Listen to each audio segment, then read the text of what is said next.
I believe there are two types of horror games. There are games that were designed with the intention of being horror games, and LSD Dream Emulator.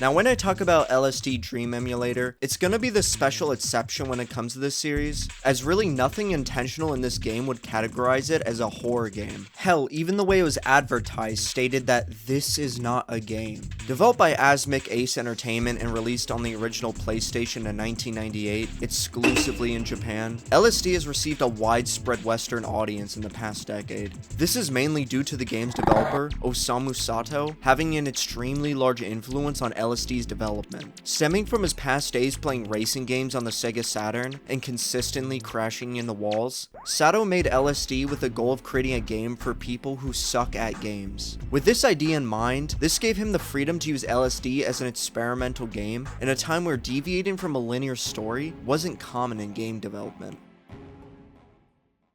Instead of a traditional story structure like a beginning, middle, and end, LSD has dream sequences. The majority of sequences will start you out in a yellow building, with almost little to nothing to interact with. Besides the camera and movement controls, the game has no interaction button, but bump into any structure, and I mean anything, and the game will fade to white and teleport you to a new location. And that's pretty much the whole game. As players traverse through these surreal dreamscapes, they'll encounter bizarre and often disturbing imagery that defies conventional logic. None of the structures have a purpose, a drive to move the story along, if there even is a story. They're there simply because they can be. There's also no indication or pattern of where you'll end up after interacting with an object, so you could enter a tunnel and end up in a location similar to that of the inside of a body.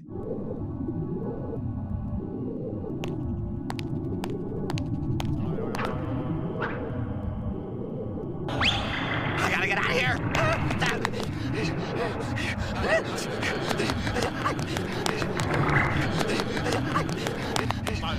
Where's the time machine? Where is anything? Where? After each dream sequence is done, you'll be taken to a chart with the directions upper, downer, dynamic, and static.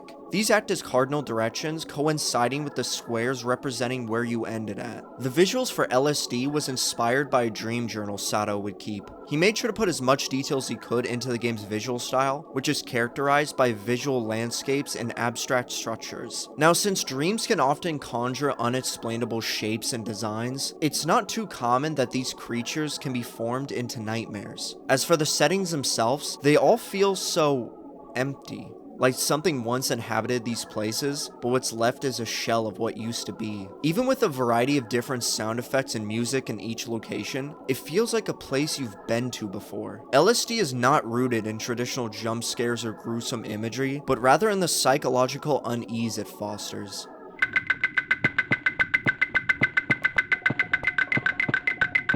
The game's dream logic challenges players' perceptions and expectations, creating a sense of disconnect from what people usually identify to as reality. Since there's no logic attached to this universe, really anything has the capability of happening. Audio also plays an extremely huge role in setting the tone for this game. It's very metronomic, not only in its music, but its sound effects.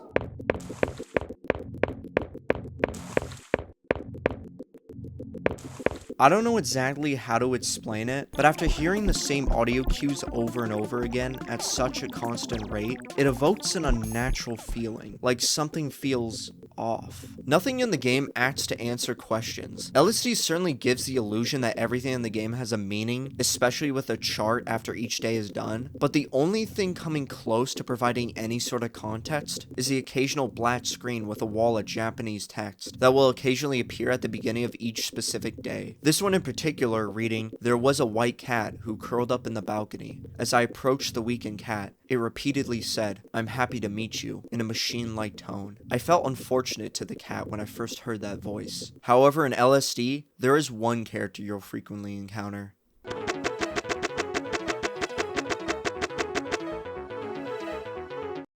The Gray Man. Now, no one knows exactly who or what his purpose is in LSD. He'll sometimes just appear in a location and then disappear in an instant. Now, there have been stories from people claiming that they've seen the Gray Man in their dreams, even before even playing LSD. Many look at Sato for any sort of indication on the meaning, but Sato himself conjured up this world from a jumble of dreams. And the thing about dreams is that sometimes, not even the person who dreamed them know what they mean. While playing, I noticed an option on the main menu that would keep appearing and disappearing called Flashback. When clicked, it took me to a bright white location with a train track. When I tried to approach the train, the Gray Man appeared and teleported me back to the main menu. Later on, I tried Flashback again, and this time it kept bringing me back to the same spot over and over again, like I was stuck in limbo. Eventually, I was able to bypass it by teleporting to another location before it could bring me back. And then this happened.